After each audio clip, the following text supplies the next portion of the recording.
All right, you guys, we are live. So again, I just want to tell y'all how much I appreciate you guys making time in your day to do this. This is what you guys do. The things that you share are absolutely amazing.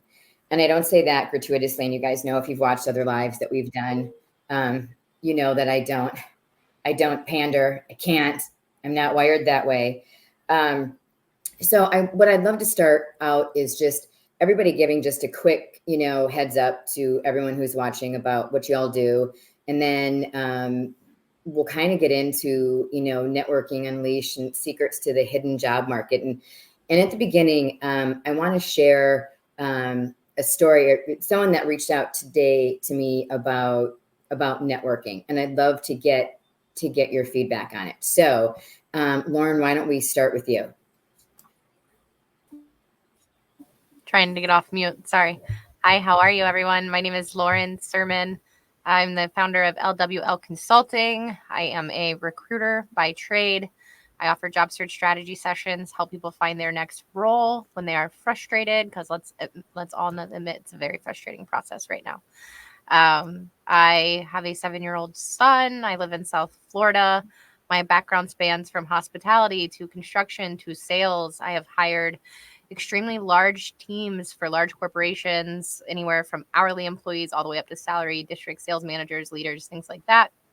I specialize in SaaS sales and executive placement, but our team does a little bit of everything. And I just hope I can give you something you take away and leave a little bit better than when you came.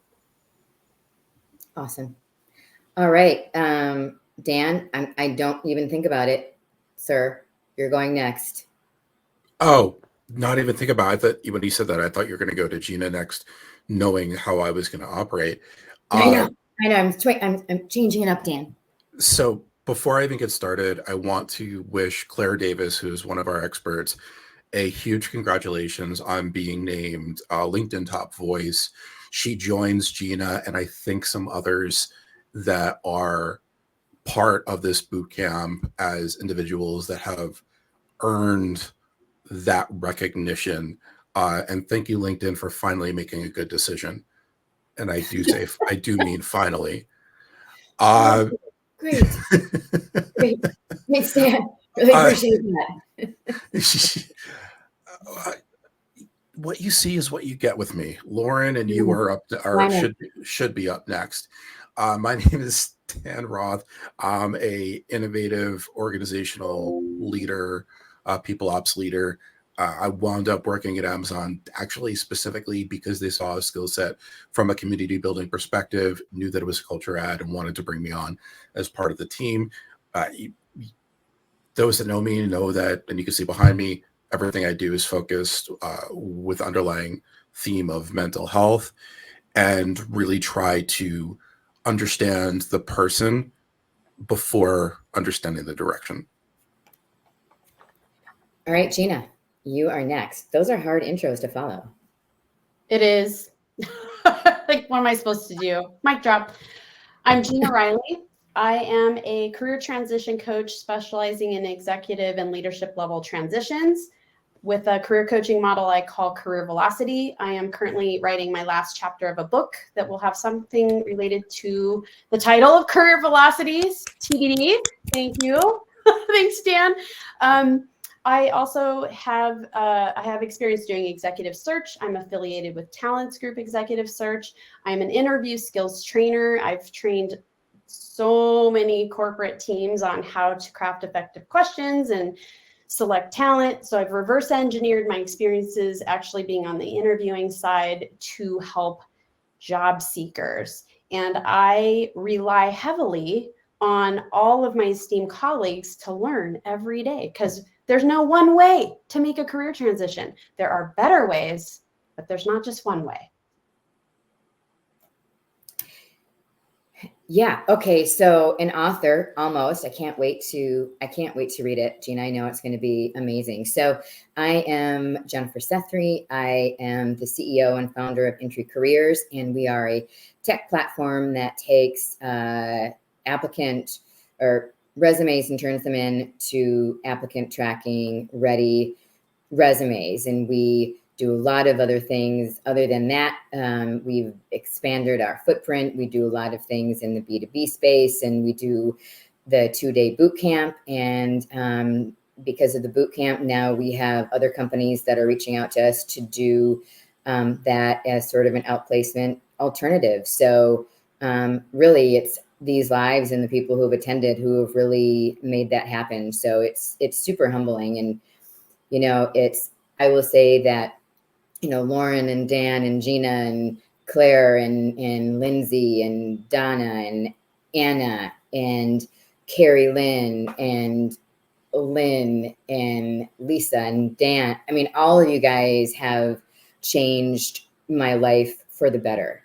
I am a better human. I'm a better business person. And I understand the needs of people who are looking for a job in such a more granular level, which is honestly why we are doing these lives, right? It's that, when you feel invisible and you feel ghosted and you've spent all of this time and you've done all of these applications and you're not getting anywhere and you feel like you've leveraged your network, there's more that you can do. And that is why we are doing these lives. Would you guys say that's fair? So I agree with anything you say. I mean, I think that's the key to being part of this boot camp. I love that. And thank you, Dan. The evil twin Jennifer is like, we should do a live happy hour and do this, because why would you not? But it's noon. So, think a 5 o'clock version. I'm just saying it's something for us to think about. That could get a little saucy. I don't know. I mean, maybe it's a good, I don't know. I think we should just think about it. I am a lightweight. You think I have an open mouth now? That's not a road you want to go down. That's worse than Gabe Leal when he gets drunk on cam. But if you do want to see somebody get drunk on cam, Gabe is somebody to bring on. Gabe, I need to know you a little bit better. All right. So I started this I had a conversation actually with a friend this morning who is really talented executive, a lot of experience. And she's like, I can't pay to get a job. She's like, I'm getting interviews. I'm trying to leverage my network. But she's like, I feel like I've tapped my network out. And I was like, okay, let's peel that back a little bit. What does that look like? How are you reaching out? What is the messaging? And she's like, well, I'm letting people I know that I'm looking for an opportunity. And I'm like, I just want to repeat back what I'm hearing you say. You're reaching out to your network and you are just sending them a DM that says, hey, I'm looking for a job. Can you introduce me to people? That is not a good way to do this. And this is someone who shall remain unnamed, who super successful. So you are literally asking people to do this job for you when they've already got a job and they're already trying to do other things in their job. And my advice to her was to say, narrow down the scope, be very specific in your ask. If you're connected to 3,000 people or 4,000 people or 5,000, whatever the number is, and you're reaching out to Lauren, right? Lauren is the recruiter and saying, hey, I'm open to work. Would you share my resume with people? My response is, who would you like me to introduce you to specifically? What would you like me to say? And what are you looking for? Because I don't have the bandwidth to reach out to every single person that I know and curate a list for you and curate a message for you. And she got pretty borderline angry with me. And she's like, but you're my friend and you're my colleague. And I'm like, I am your friend and I am your colleague. But if I did that for every single person that reached out to me, that's all I would do. Right? So what do you say? Lauren, let's start with you and then kind of circle around. Okay. I have a lot Was to my say. advice wrong? No, your advice is correct. I have a lot to say on this topic. One, I think the people who are your friends are the first people to ask you to do things for free. Mm-hmm. I understand being friendly with people, but when somebody's job is to cut hair and they do it for a living, you don't ask them when you go out to get drinks with them if they will cut your hair at the bar. When somebody is in staffing or recruiting, you will ask them when you get drinks with them if they will get you a job for free. It's very interesting. It's people don't understand. So that is something, y'all, people do this for a living. They do want to get paid for their time. Let me just say that. The best way, one, when you're connecting with someone on LinkedIn, we have a lot of connections. I get a lot of people who message me and they'll say, Lauren, can you message Jennifer about a job? Like they're trying to be specific, like Jennifer's saying, be more specific. The one caveat I want to say is I have 19,000 connections, 40,000 followers, but 19,000 connections. Do you think I know 19,000 people? I don't. Please ask if I have any type of relationship or anything with these people before you ask for an introduction. That's important. Me just randomly asking somebody for like cold intro doesn't work as well. It might work a little bit, but it doesn't always work. So the level of familiarity we have with each other and that relationship does matter when you're asking for these things. But also, like Jennifer said, being able to say, one, this is the job I'm looking for. This is the person I'd like an intro to, or this is the company I'm interested in. These are the 6 people in your network. And then having a templated message that you can say, Jennifer, I've done the hard work. This is all the things about me that they need to know in 30 seconds. I put it in a beautiful form. Here it is. Feel free to change it. Or if you are uncomfortable with this, no need to send it. But thank you so much. So one, you're giving them an out. You're like telling them they can change it a little bit if they need to see fit. At this point, people will respond to you. You've done a lot of the work for them. You've set a lot of it up. The more work you're willing to do, the more other people are willing to help you. But when you just send me your resume and say, hey, keep me in mind for a job, I giggle. I'm not trying to be rude, but I giggle because there's 400 people who message me that a week. And I can't remember to get toilet paper at the grocery store. That is a whole separate conversation. I'm just saying. So, all right. So just well, I'll save my comment until the end. Okay. So Dan, what do you have to say? I'm not following Lauren. Gina, go ahead. Oh, painful because it was so good. Well done, Lauren. Thank you. I'm going to take a slightly different spin so we're not saying all exactly the same things, and I'll do it like a little bit more some storytelling. And I've gotten this from my husband. My husband's an executive, and a lot of times people want to go take him to coffee and run through some of their career transition planning. And a lot of times they're asking how they make what I call the leap from director and above, the VP and above, how are you making those leaps at the senior levels? And the first thing that my husband will ask that person is, well, why do you want that kind of a job? Because it's kind of a pain in the rear to have some of those really big jobs, right? And a lot of times, my point here is a lot of times people haven't thought through the who, what, when, where, why that they're in their process. So I always recommend when you're making these asks for introductions, you better have your unique value proposition locked down for sure. You need, as Lauren said, you need to have a few ideal target companies in mind, and you need to be able to explain to the person you're making the ask to your sharp tool. The kinds of introductions I'm looking for are these kinds, and these are the things that I can do for those kinds of companies. So you need to have absolute clarity. Do not make people guess. Okay. So are you going to add on to that, Dan? Because I have a thought. Why don't you go with your thought, and then I'll tap in once you get your thought out. You guys are going to be proud of me because I wrote it out so that I wouldn't forget and I wouldn't be a chronic interrupter. But I think it's so when someone does that to me, and Lauren, so ditto to everything that you said. One of my responses is like, I would love to help you, but here's what I need from you. I need you to craft a list of the people that you want an introduction to and what the message is. Keep it short, keep it concise. And if they connect with you, that's great. But you've got to do some of the heavy lift so it's not all on me, right? So, and I'm going to put a suggestion for a message. And it's what I suggested to, my friend this morning was like, hey, you want to be introduced. Lauren, I'm just going to use you as an example. You want to be introduced to Lauren. So what do you want Lauren to know about you as I'm introducing you? And keep it short. You've got 7 seconds to get someone's attention. And if you can't do it, and if it's a Bible of information, people are just going to like fade to black and they're going to move on. Right. So to me, it's saying, hey, Lauren, Jennifer, I've got this great person I want you to meet. This is what they're in the market for. And if you have time, you know, here's their contact information. I think it would be worth having a quick chat. Right. But I didn't write that email. The person who is asking me for the introduction wrote the email. Right. And if you want me to send that email to 10 people, no problem. That's going to take me, you know, 2 minutes.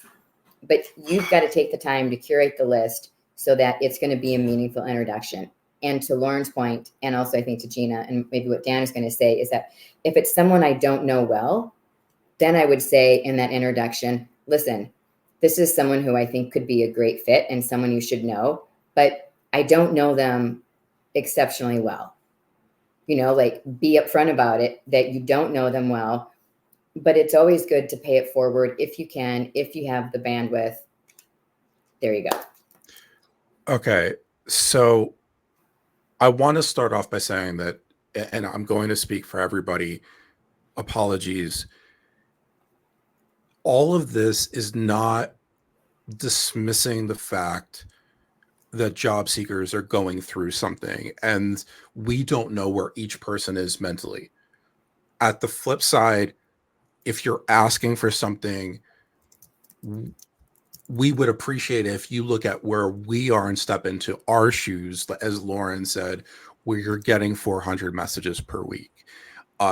When I was at the peak and I was generating, you know, I think it was 1,000+ followers every week in my heyday, I specifically signed up for LinkedIn Premium because I crafted an away message saying, hey, this is going to be my prioritization of responses. And not everybody liked that, but I wanted to set the tone for this is how I'm going to figure out who I'm going to respond to and in what order, because Lauren is not going to be recruiting for every role under the sun. Likewise, I'm not, like when I was working at Amazon, I was in the physical stores division. So if you were looking to get into Amazon Prime, I may have no stronger ability to get you recognized than you would yourself by crafting a targeted message and sending it over. Yeah, I had that link with Amazon, but that doesn't always mean as much as people think, nor do referrals. I think a lot of the issues that comes with networking is that there's a huge amount of misinformation out there on what each person is capable of and what each person can do. Now, I'm going to cap this off by saying, Jen, we are both very much on the same playing field. But what I will say is, if you come to me and you know who I am, what I stand for, it's not hard to figure out. You know I'm going to be direct. So if you are not prepared for that, I'm not going to be the right person to talk to, because I don't want to waste your time by fluffing up my answer to you. And that's on you. So, you know, I'm leaving it there because I really do think that there's so much misinformation, and it just comes down to an overwhelming amount of different coaches and experts giving varying degrees of information, and 98% of it is censors, please, everybody, is complete bullshit.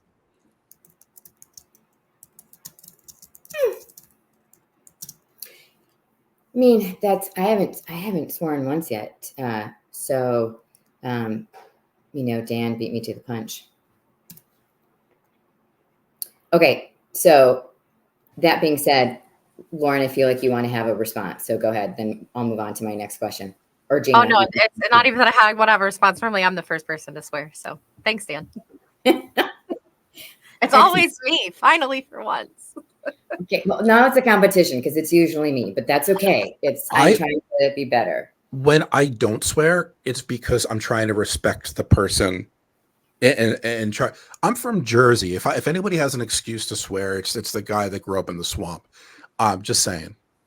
Okay, so I'm going to do just a quick pivot, y'all. So when we posted this live, we said we were going to talk about the hidden job market, right? And so I'm just going to list off a laundry list of ideas, and a lot of these things with the boot camp that we're doing, y'all. Like, we get very granular in all of this stuff with messaging and drip campaigns and all of that. But informational interviews, join professional associations and groups, leverage your social media, utilize alumni networks, attend industry conferences and meetups, even the virtual ones, ask for referrals. We sort of talked about that, right? You can volunteer.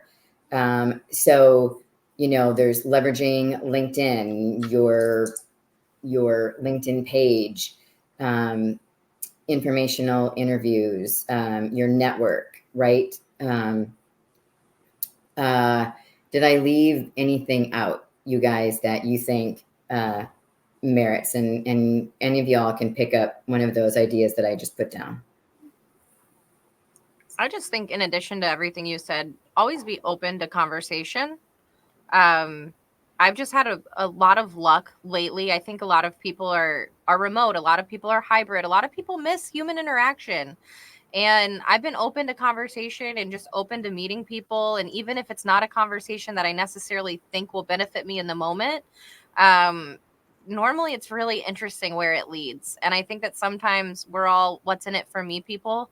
And maybe take a step back and have the conversation, even if it doesn't seem like there's anything in it for you, and allow yourself to be pleasantly surprised. So, okay. I have a lot to say on this, but I'm going to try to keep it short. There's two things. One is, the one thing we don't get back is time. And, my kids are just 2 years younger than Lauren's. The thing with me is, if I'm going to have a conversation, there needs to be a understood reciprocal value. That doesn't mean we have to have a conversation to understand it, but I need to know that there's something of value that I'm going to get, as well as you get back. Because ultimately what it comes down to for me is having a conversation with you more important than it is spending time with my kids? Most of the time it's not. So there has to be a reasoning. The second thing is coming at this from the perspective of both sides of the equation, meaning being a job seeker. There's also this, am I still an expert in the field ideology and thought process? Like, can I still add value?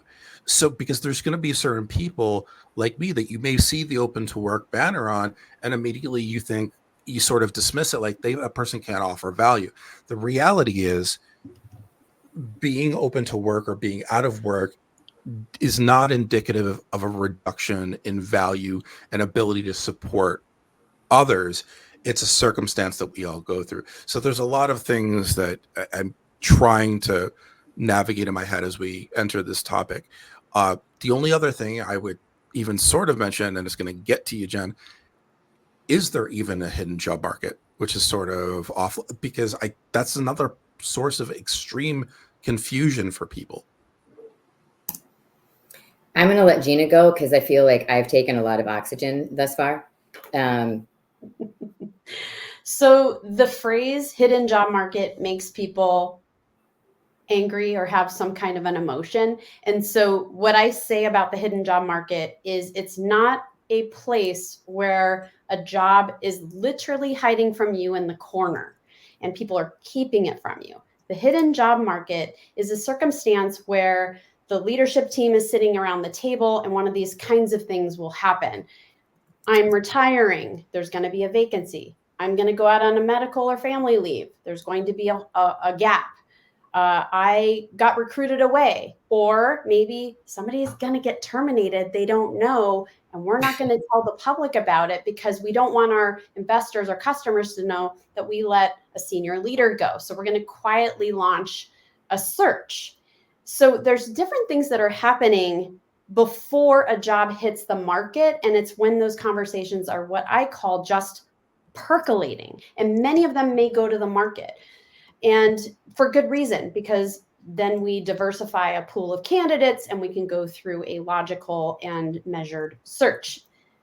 There are ways to tap into the hidden job market that are creative. I wrote a Forbes article a month or so ago about how one of my clients utilized the idea of getting testimonials and recommendations for her LinkedIn profile as a way to reconnect with former bosses and peers. And when she did that, two former bosses, one former boss said, "Oh my gosh, you got laid off and you're on the market."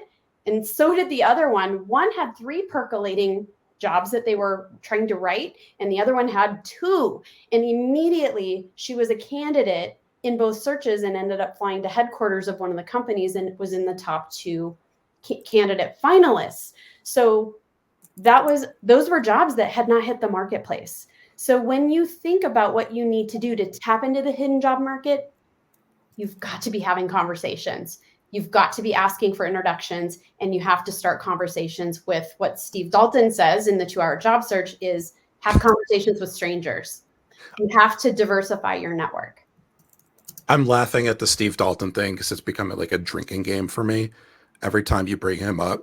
I want to give everybody really quickly an example that I went through when it comes to the hidden job market. So I had a friend who had an open role. She gets me on the phone. She's like, "Okay, well, I want you to speak with my manager." So I get on the phone with the manager. Incredible conversation, fundamentally aligned on everything.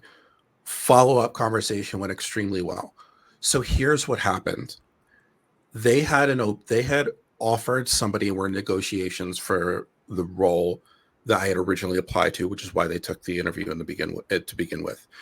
Once they got to know me, they were like, "Okay, we really want to bring him in, but we don't have this role." So the second conversation I had with the director was, "Well, what would the role look like for you?" Basically asking me to tailor fit and customize a role. Now, so this is when we talk about hidden job markets. Sometimes you have opportunities and then people realize you're such a great fit that they may try to open the position. Now, in this particular case, they wound up trying to push budget to get it to approve budget at that point to get me in that spot, and they weren't able to get it approved. So now I'm sort of waiting for the next turn of openings. But it was a situation where through the networking, through showing up and building relationships within that division, they were trying to find a way to bring me in. Whether or not that worked out is negligible. It was still an entry to that hidden job market.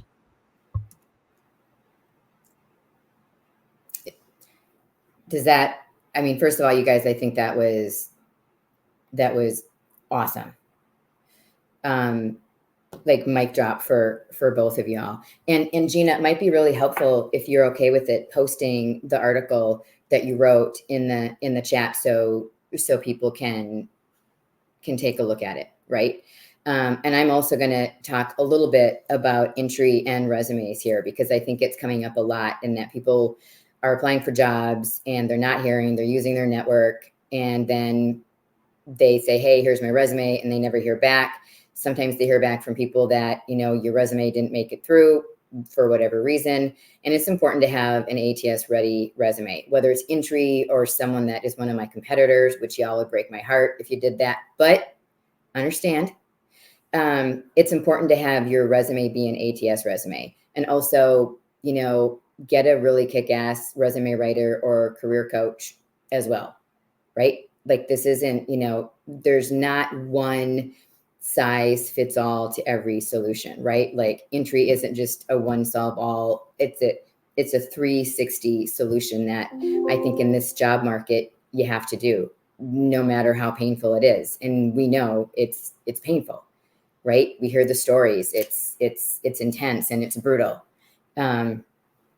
But it's what you have to do. So I want to ask and maybe pose another question if you guys are okay with it, or do you have anything else to say on this topic? Anybody? Bueller? Okay.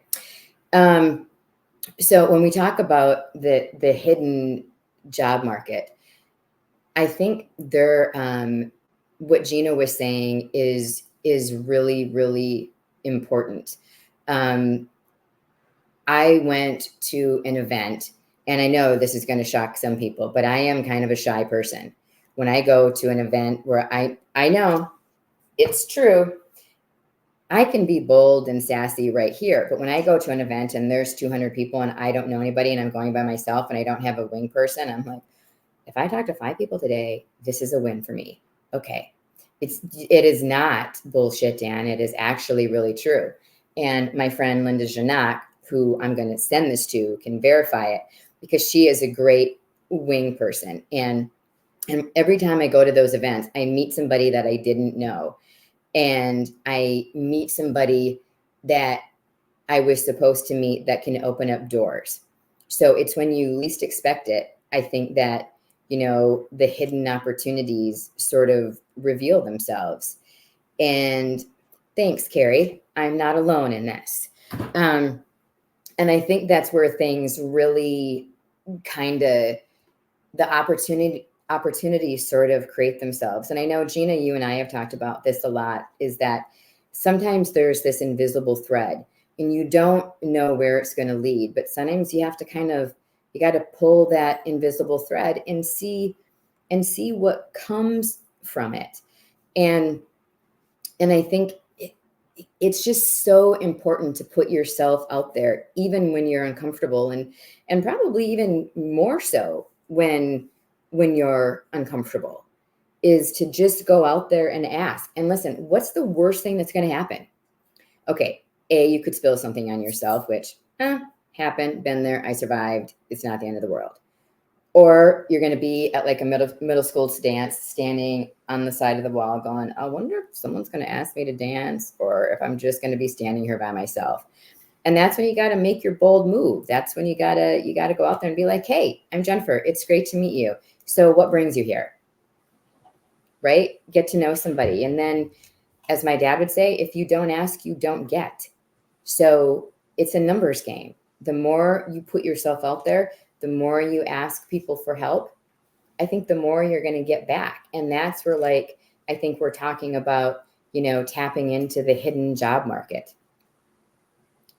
in my opinion. And I didn't even say humble, because I think that's not a humble thing. Just saying. What say you guys?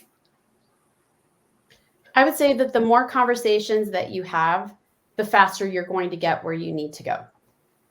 And if you are sitting at home in a bubble, doing what we call the spray and pray method, which is applying through job boards, but not following up with people, not trying to find decision makers, not trying to make a guess as to who the hiring manager might be, or trying to get introductions to those kinds of people, then you will have a slower go of it to land that next opportunity. I think building a tribe, a group of people that can support you, personal board of directors is another way to put that, job search group, people looking for similar jobs, but maybe not the exact same job, so that as you're talking to recruiters and hiring managers in the marketplace, if the job isn't a fit for you, you can be recommending people in in your tribe.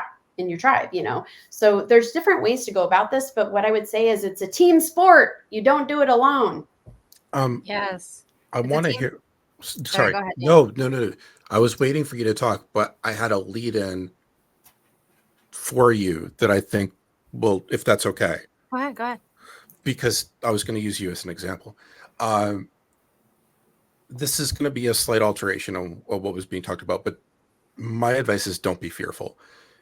Each person has somebody out there on social media that they look at are like, holy shit, that they look at and are like, this person would never talk to me.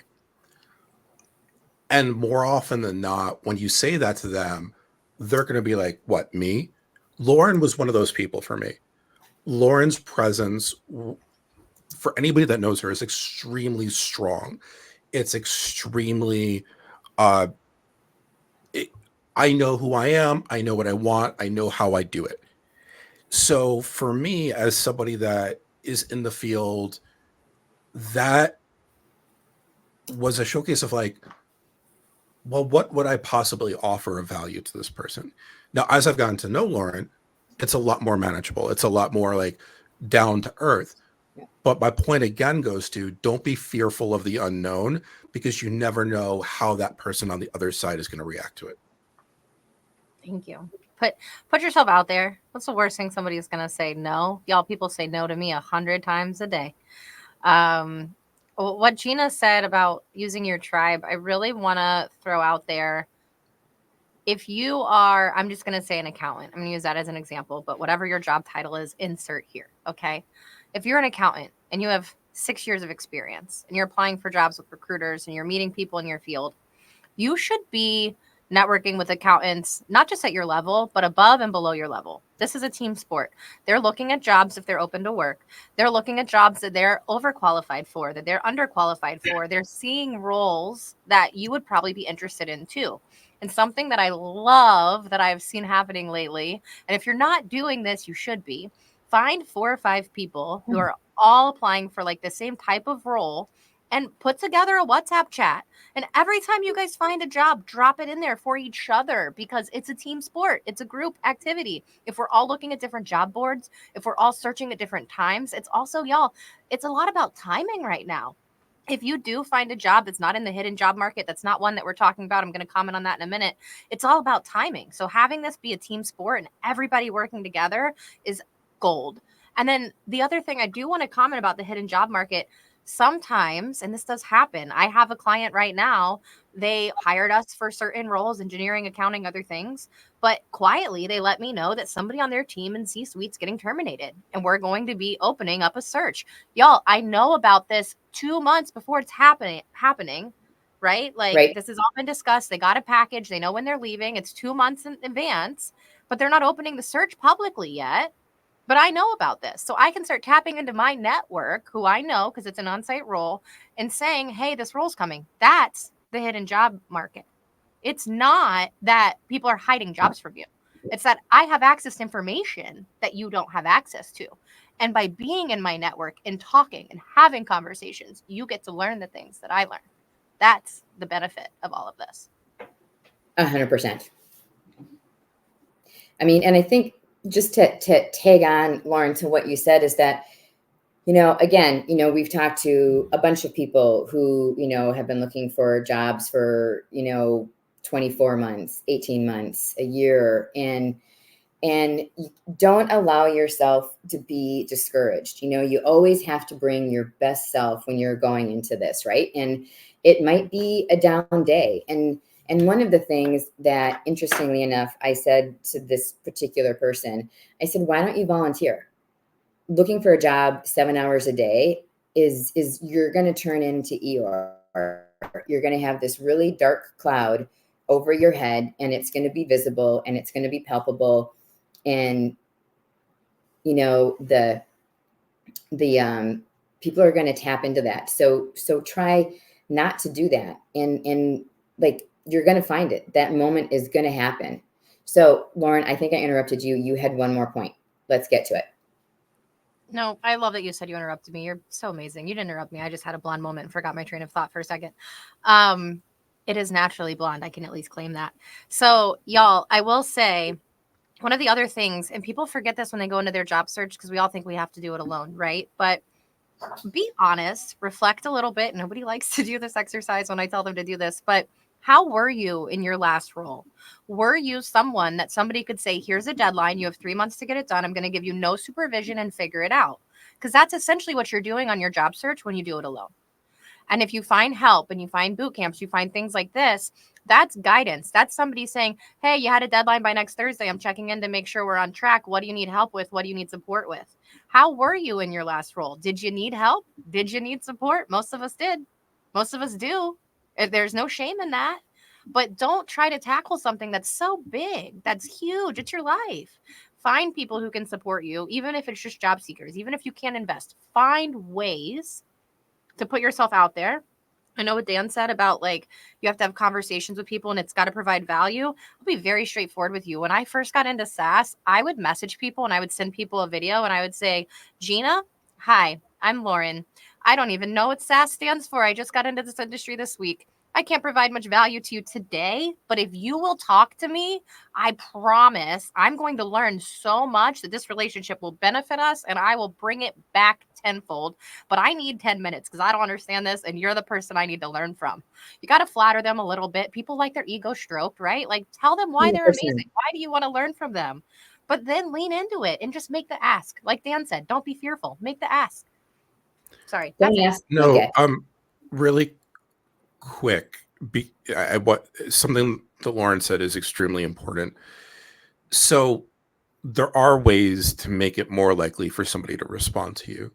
And one of those ways is to show your value, not just in the messaging, but in the work that you're doing. So if you are on LinkedIn and you're okay with putting yourself out there, creating content is a big way where you're showing who you are and what you stand for. I'm not the person that's as big on responding to posts as everybody else seems to be, but responding to people's posts, showing values in a different way are going to make it so that if you're reaching out to somebody, you may have no idea that they know who you are, but they may have seen something that you wrote, and that could be the difference between them responding and not responding.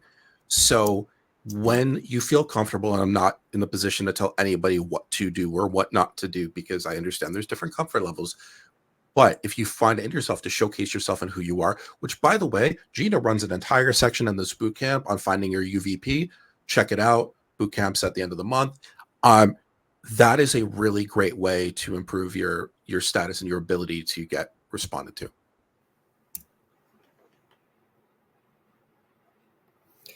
Like that plug, Jen?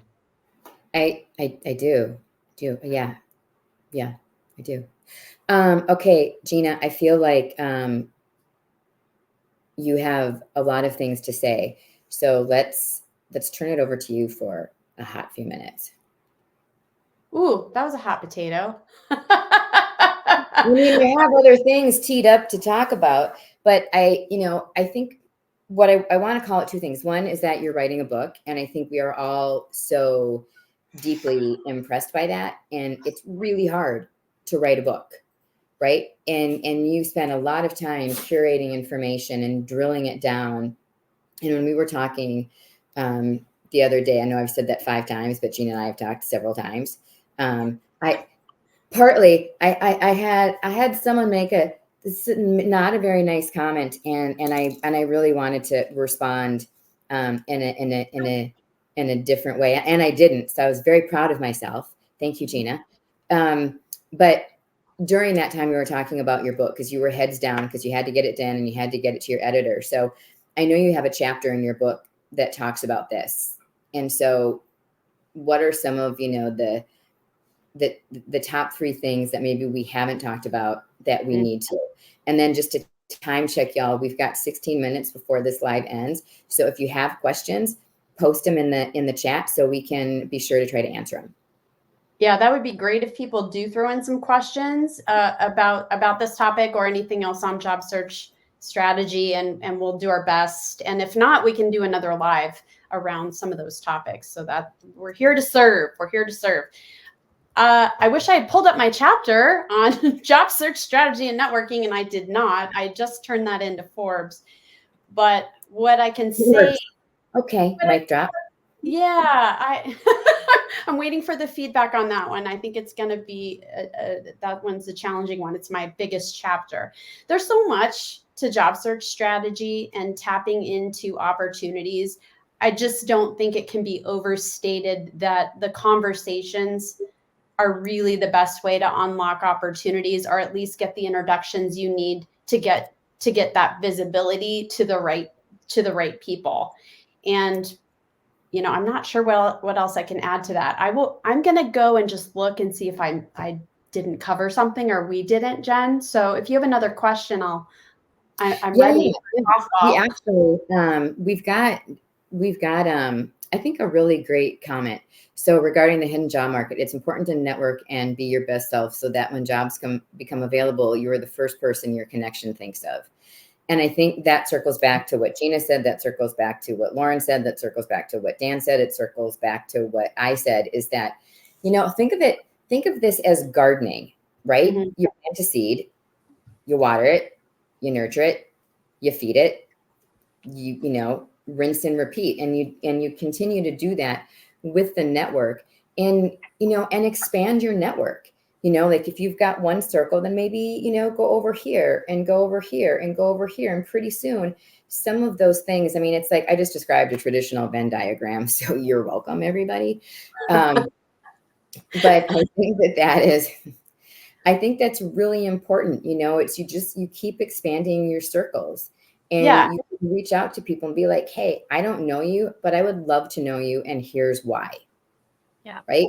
I have personally done that, and I've reached out to, I'm not going to say the name of the book or who wrote it, because it was truly one of my proudest, but also maybe dorkiest moments. Person wrote this book, and it was sort of about the evolution of humanity and technology, right? So I found their email address. I reached out and I was like, listen, I would really like to have a Zoom interview, because your book struck so many different chords that I really need to have this conversation. And he responded. And we talked for 30 minutes. And I was like, he's never going to respond to me. And then he did. And I was like, and you know, so again, don't ask, don't get, but that's like, you know, expanding your circles. Absolutely. Opportunities come through these micro movements. And maybe that's a bold movement. That's not micro, but that is one of my strategies that I share with my clients when they're in the job search mode. I have interviewed so many neat people because I read an article, I read a book, I listened to a podcast, and what do? I put it down, I go to LinkedIn, I send them a connection request, always personalized, and I say, hey, I just got done listening to your podcast about X, and it blew my mind. I would love to follow your work. Will you connect with me? Something like that. Very simple. You're not asking for their time or anything like that. But because I have done that, even 2 years later, I've gone back to one of those connections and said, hey, remember we connected a couple of years ago? I'm writing an article about this topic. May I interview you?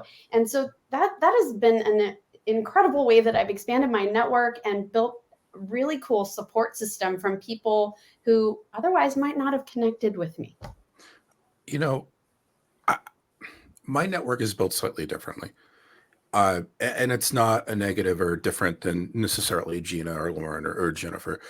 But for me as a community builder, I have 14,400 connections. I've turned down 70,000 connection requests. And the reason I did that is because for me, everything has to have a sense of intentionality. Because as Gina just said, there are people, when you build a powerful network built on mutual trust and respect, then there are people that you can go back to 2 years later. I mean, I'm going to selfishly say something for a second. And that is, you know, I was trying to help a young student with cerebral palsy last week. And I put out a message asking just for resources. And within a couple of days, we had overtaken the actual goal, which was the cost of what I was trying to do. That doesn't happen if I'm not intentional with my network, if I haven't earned the respect of my network, if I haven't given value to my network. So when you're thinking about how you're actually going to do these things, this is why it's so critical to add value everywhere that you can, and to show that you're not a yes man or a yes woman, that you have original thought, and that you're willing to go to whatever lengths you need to for others, because that's truly what a community is and what a community represents. And the power of that community will go farther than your furthest reaches. I mean, even Jonathan Harbison, who's one of our experts last time, had reached out to me after we hadn't spoken for a year and a half about a job he had just happened to have. And I had no reason to believe I was even on his radar. Build with trust, build with respect, and you get it back tenfold. Very true. I totally agree. So before, you know, we've only got 10 minutes left. I hope that this was helpful to all of you guys who are taking time out of your day to listen to us. I did post, there are a couple people who asked about how would you craft informational interview message. And I put it in the chat or the comment section. So, and I'm not saying you need to use it verbatim, but it is something that I've used and people who have attended our boot camp have used, and it's been pretty effective, right? But one of the things that I would maybe like to talk about is that I've talked about I'm not entirely an extrovert, right? So I'm kind of like, a little bit down the middle. In a group setting where I don't know people, more introvert, right? But when you are, so Lauren, I'm going to circle back to you, and Dan as a recruiter as well. There are different kinds of recruiters that you want to connect with, right? A recruiter that's posted a job, a recruiter that is an expert in your space, right?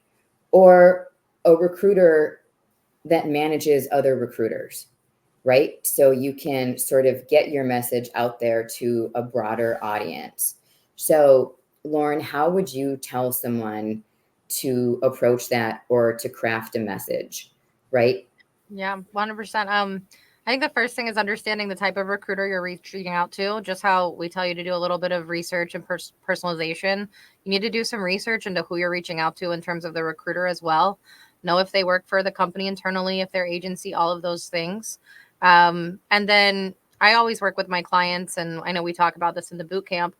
It's important to be able to not just understand your unique value prop, but be able to kind of tie it up in a bow for the recruiter very neatly as to why they would benefit from having your information on file, right? Because you know that they recruit in your space. If you've done some research, that's something to throw in there. And I can find some wording, Jennifer, and drop it in the chat in a minute about how I would specifically message a hiring manager for the role. I have that. But I would also really just engage and interact with the recruiter. Are they posting other jobs? I would share them. I would tag people. I would be interactive enough where when a role comes to mind, I am thought of, not because I've been annoying and I've been messaging all the time and hey, it's me again. It's Thursday. I know I messaged on Tuesday. Do you have anything today? But Lauren shared 20 of my jobs in the last month. And I know that Lauren, because when you share jobs, y'all, you show up in people's feed more often. Hello, algorithm tip. The more you interact and engage, the more they see your stuff too. So the more you engage with a recruiter's post and share and you're helpful to them, they're going to keep you top of mind. That's how you maintain top of mind with somebody who's got a million job openings or they're managing other recruiters. So it is relationships and it's network building, but it's also finding a way to be top of mind when the time comes. Just one thing sorry, I don't mean to interrupt, but that popped into my head is that something that Lauren, you and I talked about a while ago is that, if you have people in your network that you refer to a recruiter and they get hired or a hiring manager, there's like a spiff.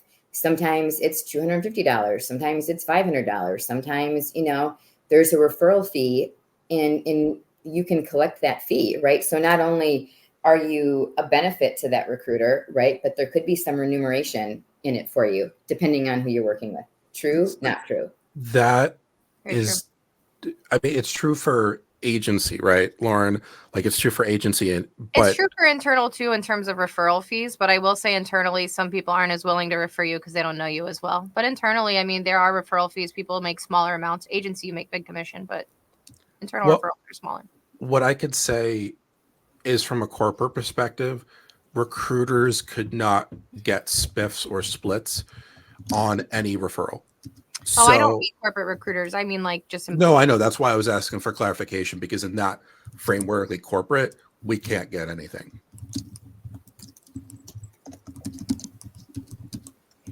But I think it just, the answer is it depends on any kind of referral bonus being, if you're being helpful. I think for the most part, if you think of it as goodwill, what comes around goes around, good karma, referring people. Like I just put in the chat, someone was asking about, what to do if a job had been posted and then removed and then reposted. My recommendation is try to reach out to the people that are the hiring authorities there, the TA or the hiring manager, and just see if you can get a few minutes to chat with them. And then you could offer, if I'm not the right fit, I know a lot of people in my network that do similar work that might be a better fit for you. I'd be happy to make an introduction. Yeah. So that's a way to be just helpful, but also maybe get a conversation in the first place. I absolutely agree. So I'm just going to do the time check. We've got 5 minutes left. I think we also want to mention that we've got another live event tomorrow where we are going to be sort of talking about mental health in the job space market and what you can do to manage it and how you can take care of yourself, because it can be sad. It can be slightly demoralizing. And I think, we're going to have Anna laying on there, who is amazing, and Dan, and I'll be moderating it, and it's going to be great. Anna is really truly gifted and takes a really interesting approach to things. And Dan is, obviously, you guys know, is a huge advocate. And I think we all are going to share stories of where we've been and how we got there. And, some of them, they're not pretty, right? But sometimes life isn't pretty, and that's okay. Not everything is pretty. And sometimes you just have to get through it, and you get through it with a community of people who show up for you.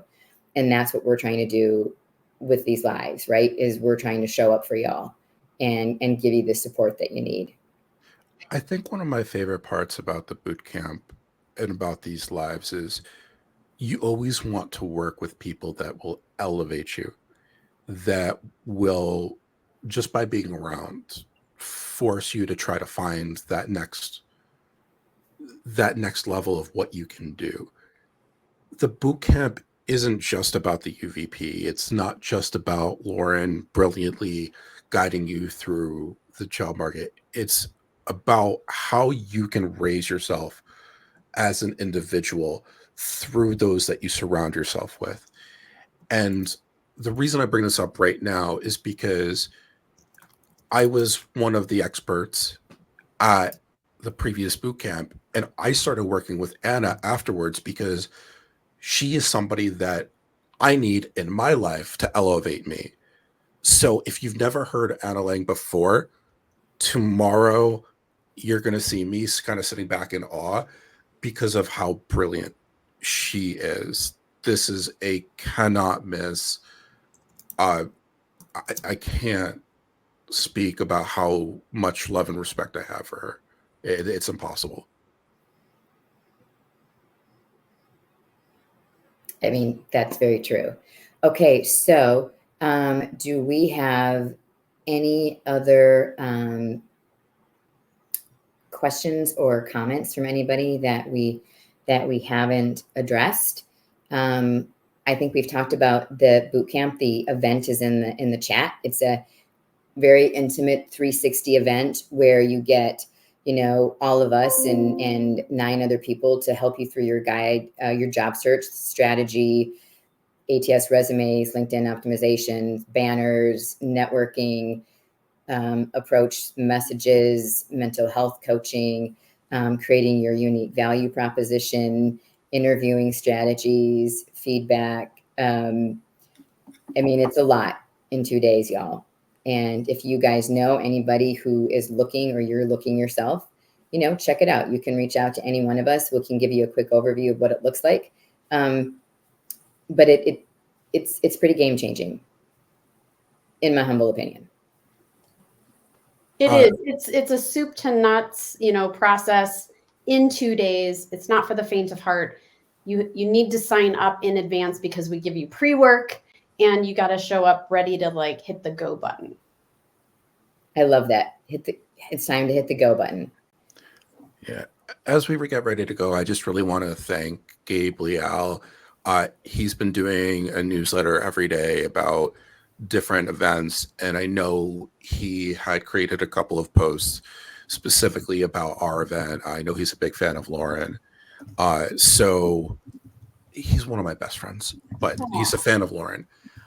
So I just want to say thank you, because I do know that gave us additional visibility. And, please feel free to connect with any of us, all of us.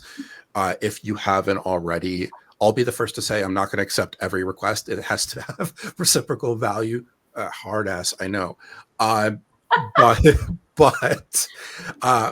But please feel free to at least try to connect with all of us. I'm so glad I ducked in right under the line. It was like, I mean, you were somebody I've looked up to for years, but that's another that's another story. But please feel free to connect with us, learn more. If you have questions about the boot camp, reach out. And the last thing I'm going to say before I shut my trap is we have an exceptional crew behind the scenes.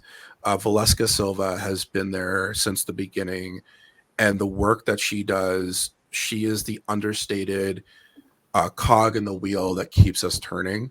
Mhm. And every time I try to make her cry. So please feel free to try as well.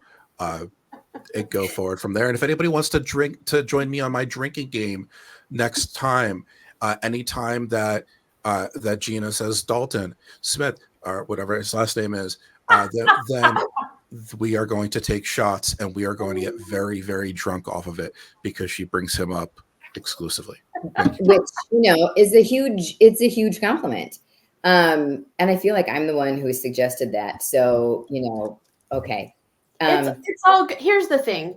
We don't go this alone. And even for us career coaches and resume writers and whatnot, we don't have every single answer. We have a lot of answers and we have our own opinions. And so it's up to you, the job seeker, to decide who you think has good advice, reasonable, sound advice, and adapt and modify it for your own use. And so for me, I don't need to create a whole framework for job search, strategy and target list because, someone has developed something I think is really sound. But there might be other models that we can all talk about.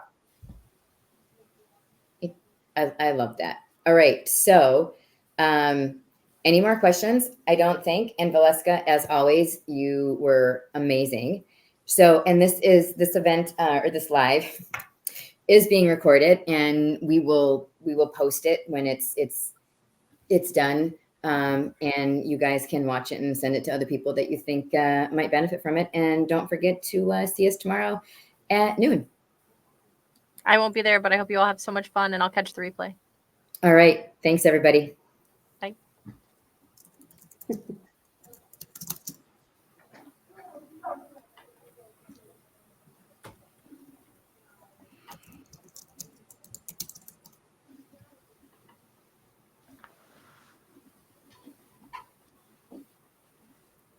All right.